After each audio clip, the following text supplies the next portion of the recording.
Vis dažniau kasdienėme gyvenime naudojami robotai atkeliauja ir į mokyklas.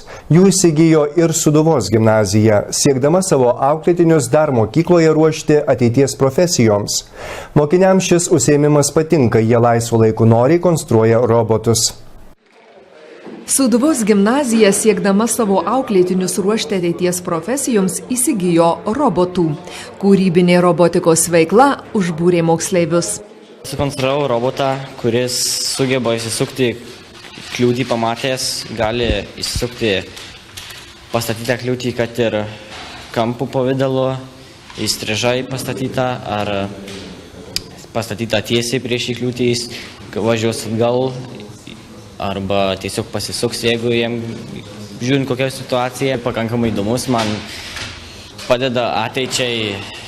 Kai galvoju studijuoti patį programavimą, man padeda susisieti su tuo visu dalyku, gilinti tą visą informatiką ir taip toliau. Kilo tokia idėja, kad, tarkim, atvažiuos čia mašina ir ją plaus. Nes iš tikrųjų vandens mes nepilsim, nes galim sugadinti elektroniką, bet kilo idėja ir bandom ją įgyvendinti. Per kiek laiko įgyvendinti? Jau nežinau, kelios savaitės mes čia dirbam, sunkiausia buvo sugalvoti su aukščiu mums šitą kaip reguliuoti, bet atrodo, kad pagaliau sugalvojam ir judam į priekį. Smagu labai iš tikrųjų, suteikia tokios galimybės, kurių mes neturim namie. Informacinių technologijų mokytojas įsitikinęs, kad ši veikla skatina mokinių kūrybiškumą, techninę fantaziją, ugdo pažintines galias. Robotų konstravimas tai yra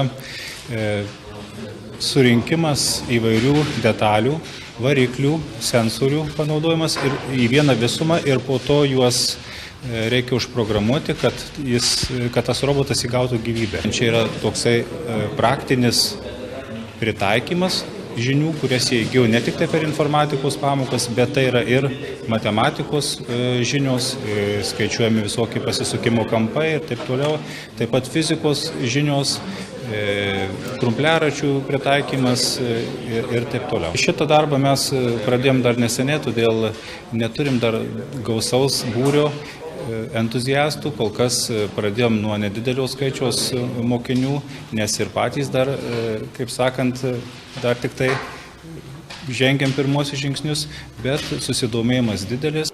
Gimnazijos direktorius neabejoja, kad šis projektas tai dar viena galimybė moksleiviams.